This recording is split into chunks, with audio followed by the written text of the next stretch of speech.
To part 3. You will hear 3 different talks or lectures. In each talk or lecture there are 5 questions. For each question, choose the correct answer A, B, C or D. You will hear the talks or lectures only once. Now open your questions paper and look at talk or lecture 1. You now have 35 seconds to look through the questions and the options in each question.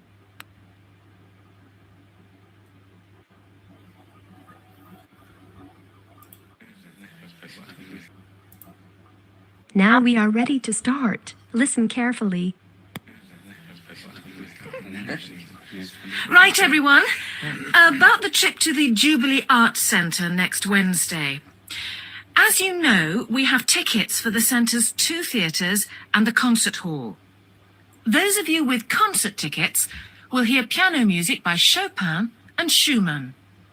Those with tickets for the main theatre will see Shakespeare's Twelfth Night, while people going to the smaller theatre will see The Wild Duck by Ibsen.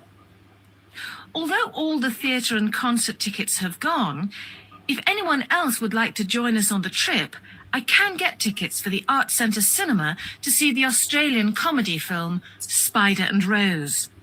The shows begin at 7:30, but we'll leave early so you can spend time looking round the Arts Centre. The coach will leave here at 3:30 and arrive at the Arts Centre at about 4:45.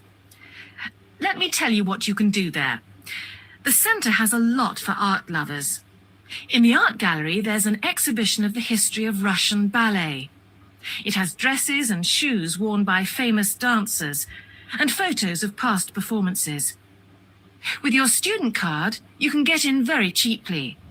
There are also some interesting free exhibitions. On the ground floor, you can see prize-winning paintings from a children's competition and gold jewellery made by Scottish artists. On the first floor, there's an exhibition of South American photographs, and there's no charge for that either. I know some of you hope to do some shopping. The centre has a bookshop on the first floor, and there's a souvenir shop by the ticket office. If you're more interested in clothes and shoes, there's a large shopping centre, 5 minutes walk from the Arts Centre. You'll probably want to eat before the show. The balcony restaurant has a menu with a wide range of meals and waiter service, but it is rather expensive. Or there's the Fountain restaurant, whose special 3-course dinner is good value for money. There's also Charlie's Coffee Bar, which serves coffee, sandwiches and cakes. You can get fruit juices and ice cream from the cinema kiosk. After the shows, the coach will pick us up at the Bridge Street exit. Everyone should be there by 10:20. The 2 plays will finish at around 10:10 or 10:15. I'm afraid concert goers will have to wait as the concert finishes earlier at 10:10. Now open your question paper and look at talk or lecture 2. You now have 35 seconds to look through the questions and the options in each question.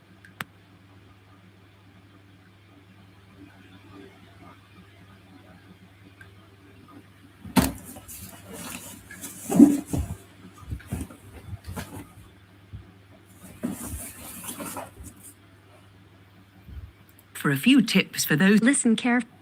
Now we are ready to start. Listen carefully. And now for a few tips for those of you who are going to go walking this summer.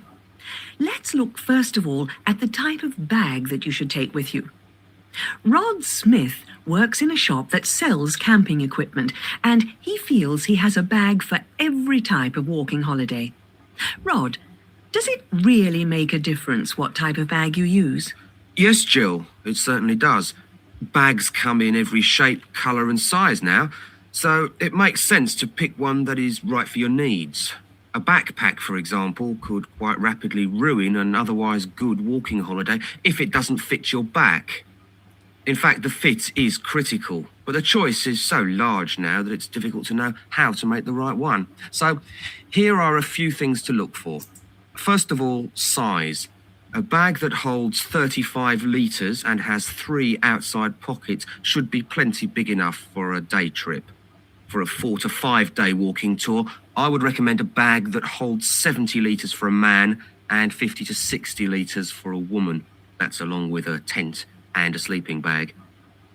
An upright bag, that's one that closes at the top, is better if you intend to climb a lot of hills. What about the contents? Well, in order to really avoid the inconvenience of broken containers or crushed clothes, I suggest you go for a bag with a solid bottom.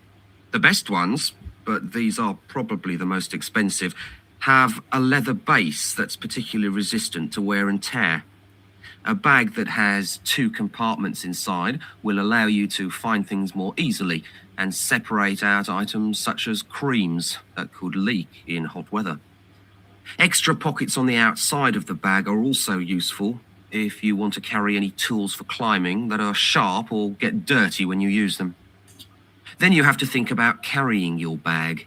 If it's a backpack, a wide cushioned belt will ease the strain on your back and hips and leave you with more energy for your walking activities. Shoulder straps also help lighten the load, and these should be easy to adjust. There are many different types of strap on the market that can be adjusted in various different ways. Try several and compare them. It's also a good idea to make sure there's a horizontal bar that goes across your shoulders and stops the straps from falling off. Well, if you choose your bag carefully and think about some of the things I've mentioned, you shouldn't waste your money. Finally, make sure there are plenty of air holes in the padded part of your bag that touches your body. These are essential to allow sweat to escape and to make your walking or climbing holiday a comfortable one. Now open your question paper and look at Talker Lecture 3. You now have 35 seconds to look through the questions and the options in each question. To start, listen carefully. Thank you all for coming to my talk this evening. It's nice to see so many people in the audience. For those of you who don't know very much about PS Camping, let me start by giving you some background information about the company. The company started 25 years ago. It actually opened as a retail chain selling camping equipment, and then 20 years ago, it bought a small number of campsites in the UK and began offering camping holidays. The company grew rapidly and has been providing holidays in continental Europe for the last 15 years. If you book a camping holiday with us, you'll have a choice of over 300 sites. In Italy, we now have some 64 sites that we either own or have exclusive use of. France is where we have the majority of sites, and we currently have a project to expand into Switzerland. We also have a number of sites in northern Spain, particularly in the mountainous region of Picos de Europa. We've upgraded all these Spanish sites and improved them considerably from their original 3-star rating. We believe our holidays offer superb facilities for the whole family. Parents who want their children to be fully occupied for all or part of the day can take advantage of our children's activities. These are organised by our well-qualified and enthusiastic staff. Each day kicks off with a sports match, perhaps football or volleyball, followed by an hour of drama for everyone. This may include singing or dancing, mime or other activities. In the afternoon, there's a different art activity for each day of the week, including a poster competition or model making. What's more, our sites are truly child-friendly, and with this in mind, we operate a no-noise rule in the evenings. Children's evening activities usually finish at 9:30 or occasionally 10, and from 10:30, holidaymakers are expected to be quiet in the areas where there are tents. We want nothing to go wrong on a PS Camping holiday, but if it does, we also want all our customers to be insured. If you haven't organised an annual insurance policy of your own, you'll need to take out the low-cost cover we offer, and we require that you arrange this when you make your holiday reservation. There are many advantages to choosing PS Camping and to recommending it to others. As a regular customer, you'll be kept informed of special offers. And your friends can benefit from 10% off their holiday, or book a luxury tent for the price of a standard one. In return, we'll send you a thank you present, which you can choose from a list of high-quality items. That is the end of part 3. Now you have 5 minutes.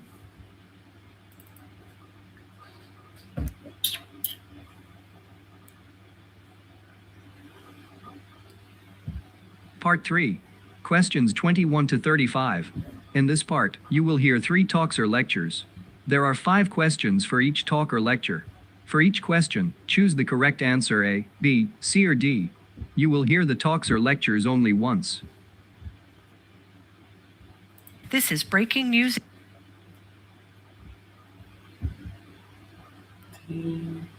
Young people are not watching TV news. This is breakingnewsenglish.com.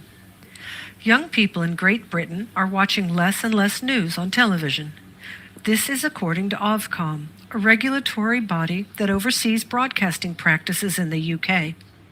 This comes as no surprise as young people become increasingly addicted to their smartphones. Youth are opting for online distractions like YouTube videos, social media, and games rather than switch on a TV and watch a news program.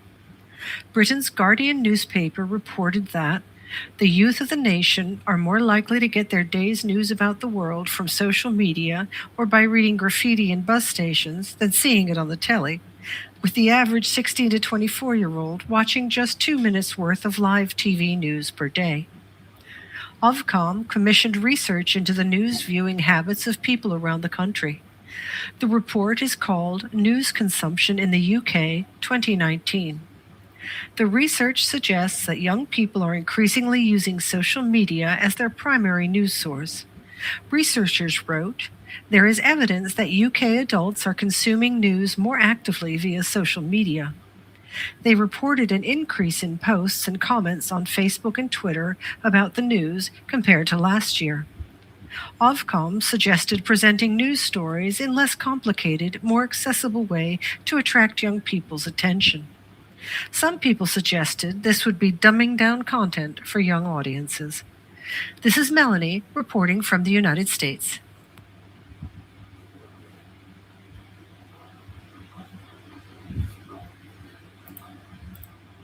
In an attempt to lead a life, there has been vegan fashion.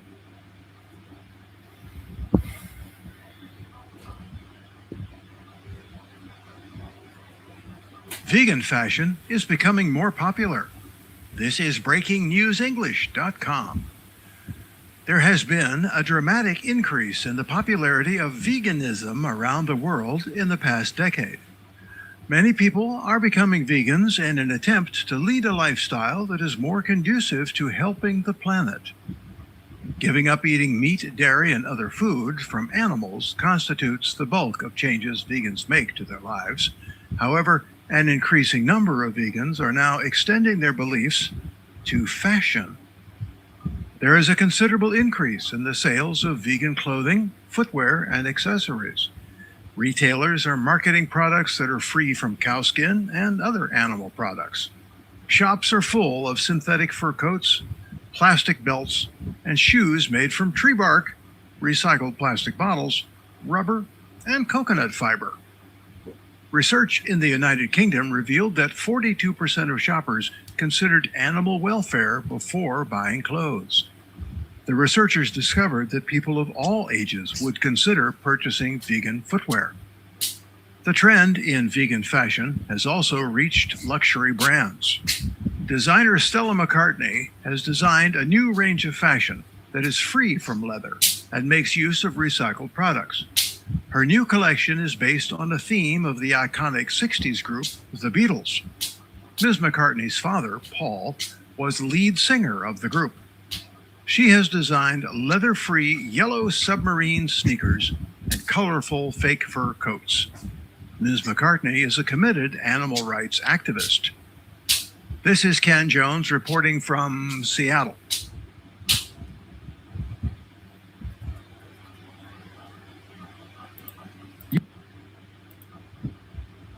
Selected using father of modern computing, to appear on banknote. This is breakingnewsenglish.com.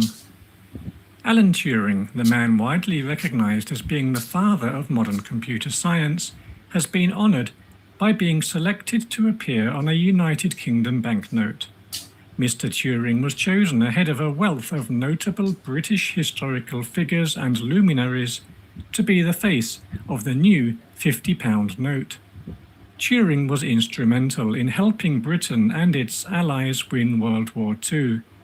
He led a team of code breakers to crack the Enigma code the Nazis used to send messages to warships and military commanders. He invented the now famous British bomb to do this. This was a giant computer which ushered in the birth of modern computing and the beginnings of artificial intelligence. Alan Turing was a mathematical genius who also excelled in the sciences. He was born in London in 1912. He graduated from Cambridge University and then outlined his vision for creating an algorithm-based computing machine. He said of his invention, "This is only a foretaste of what is to come, and only the shadow of what is going to be." His idea is central to the computers we use today. His brilliance led to his being asked to join the World War II code-breaking team. Despite his pivotal role in ending that war, he was persecuted in the post-war years for being homosexual. Being gay was illegal in the UK until 1967. He chose to be chemically castrated rather than go to prison. Turing died in 1954, aged 41, in an apparent suicide.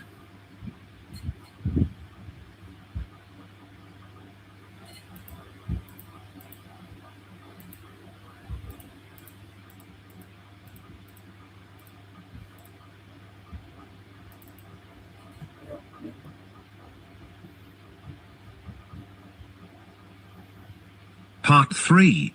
Questions 21 to 35. In this part, you will hear 3 talks, lectures or conversations. The talks, lectures or conversations will not be repeated. There are 5 questions for each talk, lecture or conversation. For each question, choose the right answer. A, B, C or D.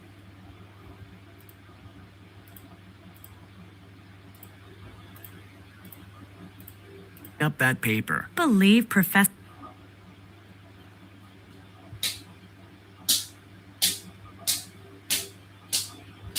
Can you believe Professor Kensington postponed the due date for the term paper this morning? It's unbelievable. Yeah, it was crazy. I've been spending days and nights in the computer lab writing up that paper. I only did that because he kept on emphasizing that he won't take any paper that's not in his office by noon today. I heard that too. Jessica and I stayed up half the night trying to finish it. I think it was 3 o'clock in the morning when we finally had the 3rd draft. I barely had any sleep. You had Jessica to help you? At least you had someone to proofread your paper and help you with the research. It was a nightmare for me. I didn't even have time to proofread my paper. Well, I'm really upset that Professor Kensington was so inconsiderate. Don't you agree? I guess it was a hasty change, but I think he did it for us students. You really didn't get enough sleep, did you? You're not thinking straight. I can't possibly see how I can understand his hasty decision that way. Well, as much as I'm unhappy with his last-minute decision, I think he did it so that we could have one more chance to look over our work before turning it in. Besides, an extension of 2 days isn't going to change anything drastic in our papers. I suppose. Still, I would have had more time to study for the calculus exam, which was today, if I hadn't had to spend so much time and energy on that paper. Oh well, at least he didn't tell us to hand it in earlier. That's right. Anyway, I'm not going to spend another 2 days on the assignment. I'm handing it in after the next class.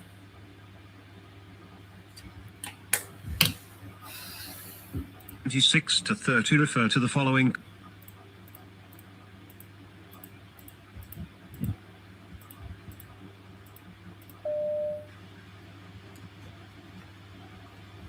Professor Atkins, could I get some help with my chemistry lab? Certainly, Julie. What's the problem? Are you having trouble understanding some of the experiments? Oh no, I understand the experiment. Perhaps I only think that I understand it. What do you mean? Do you or don't you? Well, I tried the latest experiment by myself based on what I understood from your lectures and lab session, but I seem to come up with really different results from what the textbook indicates I should be getting. That certainly is a possibility. Remember, the textbook tends to give you an ideal explanation of the experiments. But in real life, any number of factors can cause you to get results that might not be the ideal or preferred outcome. Oh, that's good. So any result is acceptable? No, of course there is a range. For this particular experiment, I'd expect your answer to be within, let's see now, perhaps 4 or 5% of the textbook. Really? My answer was nearly 10% off. Wouldn't that be all right? I'm sorry, but that would be a problem. If your answer were that far from the proper answer, and say that even if you could explain the difference, I would have to lower your grade significantly. I see. All right. I guess I'm going to have to redo it. I want to do well in your class and can't afford to get a bad grade. Very good.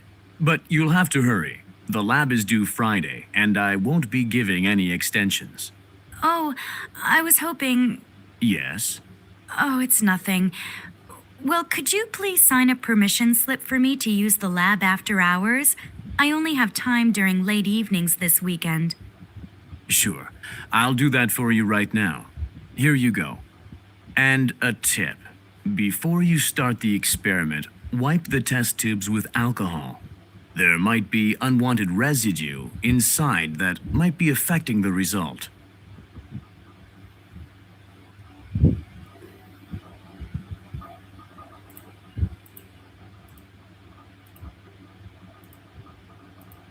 The location of Alaska. We'll be looking into the largest state in America, Alaska. If you look at the location of Alaska on the map, you can see that it is bordered by Canada on the east, the Arctic Ocean on the north, the Bering Strait and Bering Sea to the east, and the Gulf of Alaska. Wait a minute. Sorry about that. To the west, and the Gulf of Alaska to the south. And as you can see on the map, Alaska has a greater land area than California and Texas combined. Now, although there are many cities in Alaska, the population is so low that an average number of students in a middle school classroom is only about 10.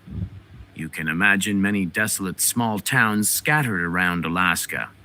It's probably because roads and railways serve only certain portions of the state. So it's natural that Alaskans rely heavily on airplanes for transportation, since many parts of Alaska are accessible only via air. Well, of course, there is a railway operating between Fairbanks, a relatively big city in central Alaska, and Seward, a city on the southern coast. It is much more popular than the only major highway in Alaska, the Alaska Highway, which is open throughout the year. Not that there's much traffic.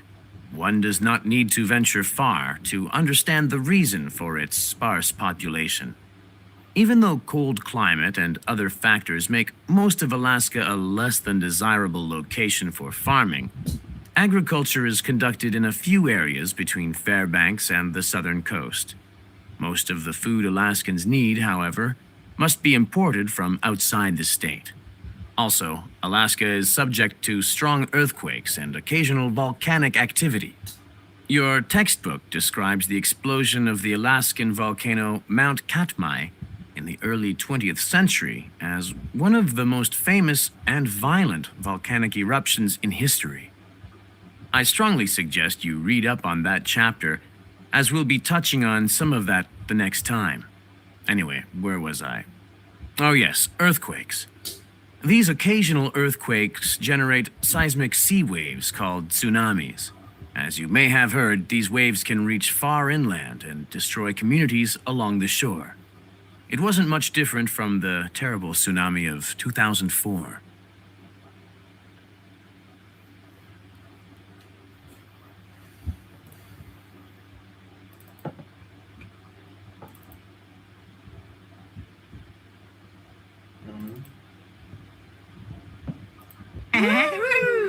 And the Edinburgh Festival.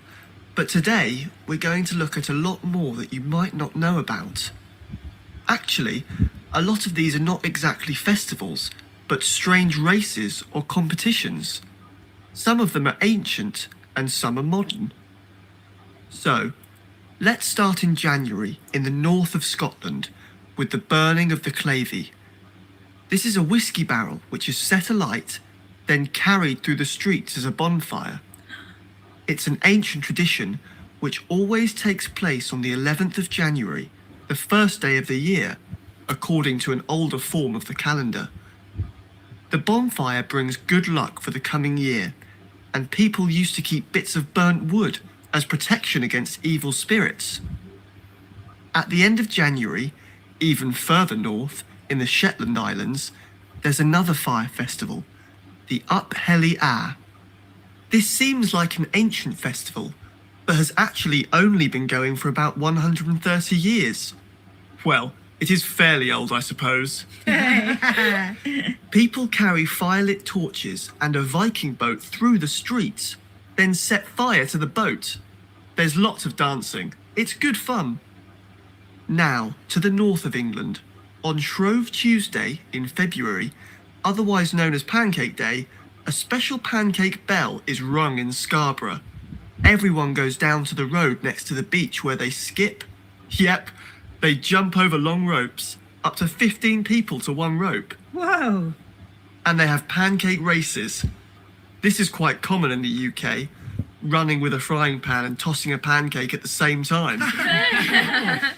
Another kind of race takes place in spring, cheese rolling. In Gloucestershire, in the southwest of England, round cheeses in round boxes are sent rolling down a hill, and people run after them and try and catch them. The hill is very steep, so people often fall over. If you take part in this, you need to be very fit and wear your oldest jeans. Nowadays, this strange custom attracts visitors from all over the world, but the people from the local village are usually the ones who catch the cheese. From people racing to animals, very tiny animals. World Championship snail racing takes place in a village in Norfolk. The snails have to race from an inner circle to an outer circle, and the winner gets a lot of lettuce. There's a party and barbecue for the snail owners and observers. This custom began in the 1960s after a local man saw something similar in France. In the UK, we don't eat snails, by the way. Right. Planning breaks. Plan your study periods in chunks with regular breaks.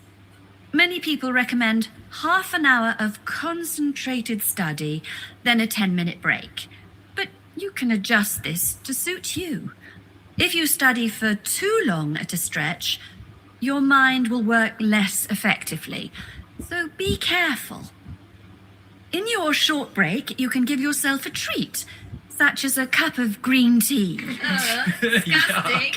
Well, I wouldn't advise a chocolate bar as a treat. A sugar rush is not great for concentration. Sugar rush. Okay, so next let's think about what you do when you're studying. Some people just read through their notes or textbooks and underline in pencil or highlight important bits. If this works for you, fine. But I'd suggest that it's better to write notes of some kind, so your mind is processing the information more. This way, you are also producing material which will be useful for last-minute revision. I don't recommend very last-minute revision, by the way, but we'll come back to that later. Have a look at these examples of student notes.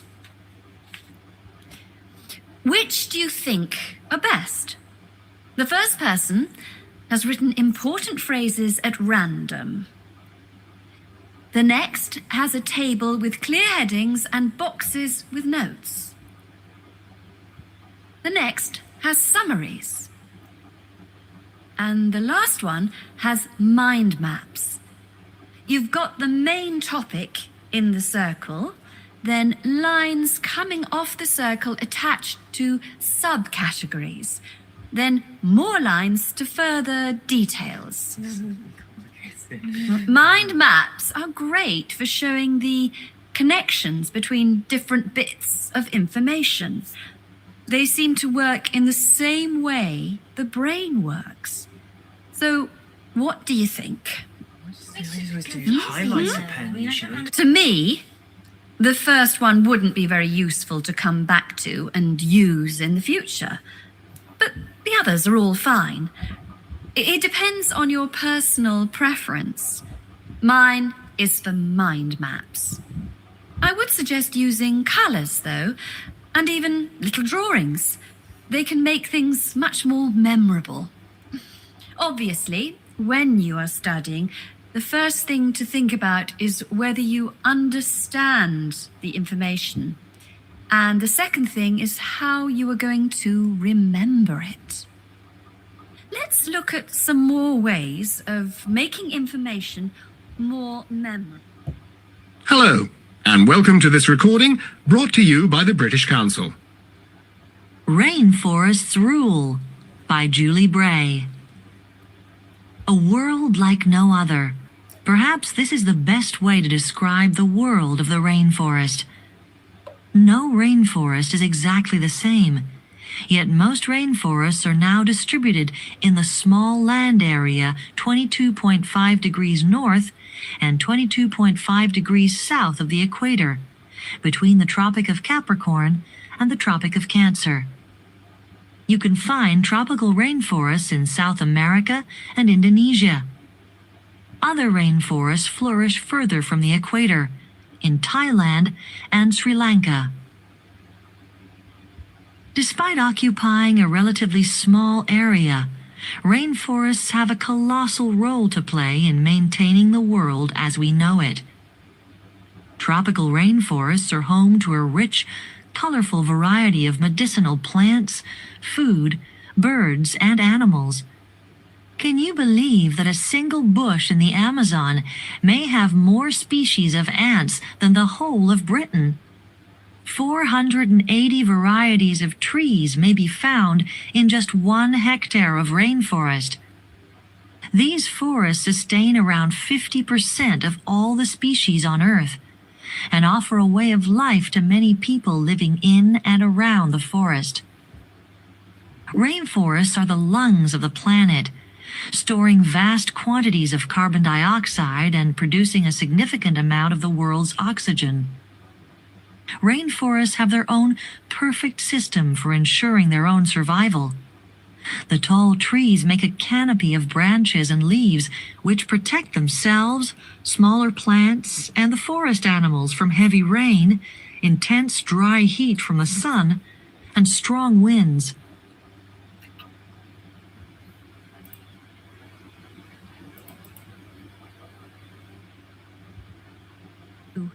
Now turn to part 3. You will hear 3 different talks or lectures. In each talk or lecture there are 5 questions. For each question, choose the correct answer A, B, C, or D. You will hear the talks or lectures only once. Now open your questions paper and look at talk or lecture 1. You now have 35 seconds to look through the questions and the options in each question. A letter of rec. If you want to take an undergrad... Start. Listen carefully. If you want to take an undergraduate course of study, you require a letter of recommendation from your principal and copies of your school records and exam results. You must, of course, demonstrate ability to communicate effectively in English. Different majors require different abilities in English. Undergraduate courses in science often require you to do a foundation year before you start the course, so that you achieve the requisite knowledge before you begin the courses. Degrees generally last 3 years, though the first year doesn't count towards your final marks. Application is always via UCAS, an organization that handles all undergraduate students. Postgraduate application is via direct application to universities. They will require a minimum pass in your degree, certainly above average, and as with undergraduate courses, require a minimum level in your English ability. Most master's courses take 1 year, but some take 2, so be sure to take this into account when choosing. There are 2 systems of ranking, for universities' overall achievement and for each of their separate departments. Other kinds of information are available, like graduate employment statistics. Generally, British universities are generally respected globally, and there is an international ranking system that lists all the top universities in the world for you to check where your university places. Now open your question paper and look at talk or lecture 2. You now have... And I'd like to... Now we are ready to start. Listen carefully. My name's Dan Pearman, and I'd like to talk about the work of Pedal Power, a small charity based mainly in the UK. I'll be giving our contact details at the end, if anyone would like to find out more about how to support us. But first, how the charity began. I got the idea of exporting bicycles to developing countries while I was in Ecuador. I went there in 1993, just after graduating from university. After 3 years of studying, I wanted adventure. I loved traveling, so I decided to join a voluntary organization and was sent to Ecuador to carry out land surveys. The project came to an end after 5 years, and when I returned to the UK in 1998, I started planning Pedal Power. Where I lived in Ecuador was a very rural area. My neighbor had the only bicycle in the village, whereas everyone else walked everywhere. My neighbor's business was unusually successful, and for years I couldn't understand why. Then I realized having a bike meant he could get where he wanted to go without much trouble. Other local carpenters could only accept jobs in a 3-kilometer radius, so no matter how skilled they were, they could never do as many jobs as my neighbor. At Pedal Power, we collect second-hand bikes in the UK and send them to some of the poorest regions in the world. When we distribute bikes overseas, we don't give them away for free. We'd like to, but long-term that doesn't really help the local economy. The demand for bikes is enormous, which makes them very expensive locally. So we sell them for 5% of the normal price. But in order to continue operating, we need to have a constant supply of bikes which we send out every 6 months. One example of a town that's received bicycles from Pedal Power is Rivas. It was the first place I sent a full container of bicycles to. Most people there now own a bicycle. The local economy has developed so much, you wouldn't recognize it as the same place. In fact, there are more bikes than on the streets of Amsterdam, if you've ever been there. But Pedal Power still needs your help. You may have read about some of our recent problems in the British media. In August 2000, we simply ran out of money. We had containers of bikes ready to send, but no money to pay the bills. It was a terrible situation. We managed to ensure the bikes went out on time, but the other problems carried on for several months. Now open your question At Liverpool's famous... to start. Listen carefully. Today's Health Council is presented by Paula Clayburgh, who is the Chief Counsellor at Liverpool's famous pain clinic, the Wilton Clinic. Paula. Do you know what Prince Charles, Sevi Ballesteros, and Elizabeth Taylor have in common? They all suffer from chronic back pain. In fact, bad backs are one of the most common health problems today, affecting people in all walks of life.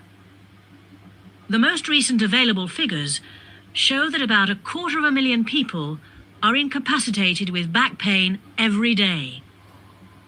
And many sufferers don't know the cause or the solution to their problem.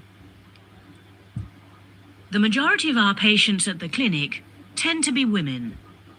They are especially vulnerable because of pregnancy, but also because of osteoporosis, which I personally believe to be the major cause of problems for women. I have many women patients who say they have completely given up exercise because the pain makes them so miserable. But of course, that starts up a vicious circle.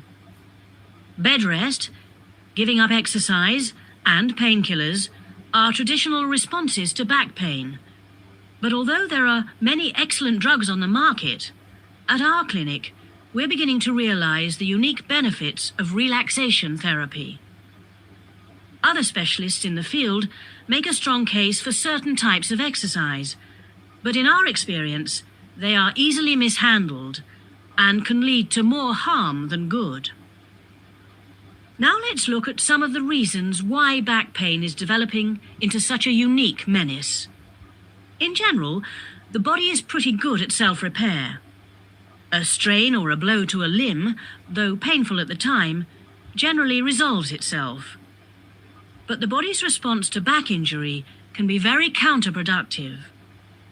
When pain strikes, we attempt to keep the back as immobile as possible, which makes the muscles tense up. Research shows that they often go into spasm, which causes further twisting of the spine. A vicious circle is underway. The second mistake we often make when stricken with extreme back pain is to go to bed and stay there.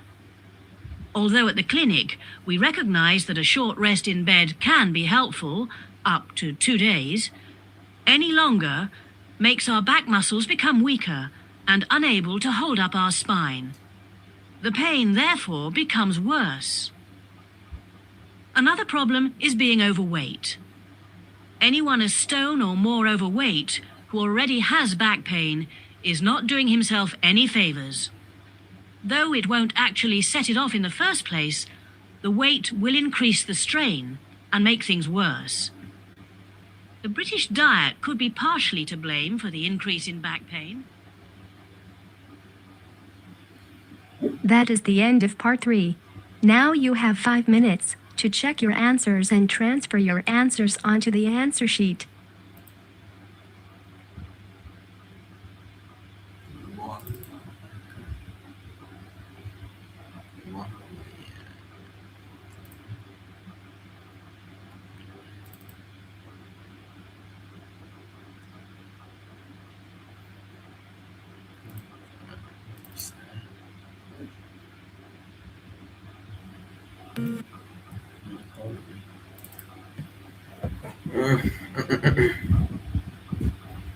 China has ended its decades-long one-child policy to allow all couples to have 2 children. The ruling Communist Party of China made the announcement on Thursday. The one-child policy, officially called the Family Planning Policy, was a population control measure that was introduced in 1979. Policymakers hoped to restrict the country's surging population and therefore control rates of poverty. It wasn't adhered to strictly, and many exceptions were allowed. In 2007, around 36% of China's population was subject to a strict one-child restriction. An additional 53% was allowed to have a second child if the first child was a girl. The new 2-child policy will reverse China's very low fertility rate. The new 2-child policy is expected to provide a huge economic boost for China and prevent it from developing into an aging society. China's labor force reached a peak of 940 million in 2012. However, this decreased to 930 million in 2014 and was expected to fall by another 29 million by 2020.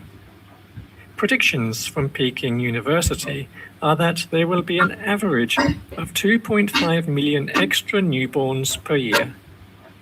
This will result in more workers and an additional $11.8 billion in annual consumption. Shares in many international baby goods companies jumped by over 10% after the news was announced. The new policy will affect around 100 million couples.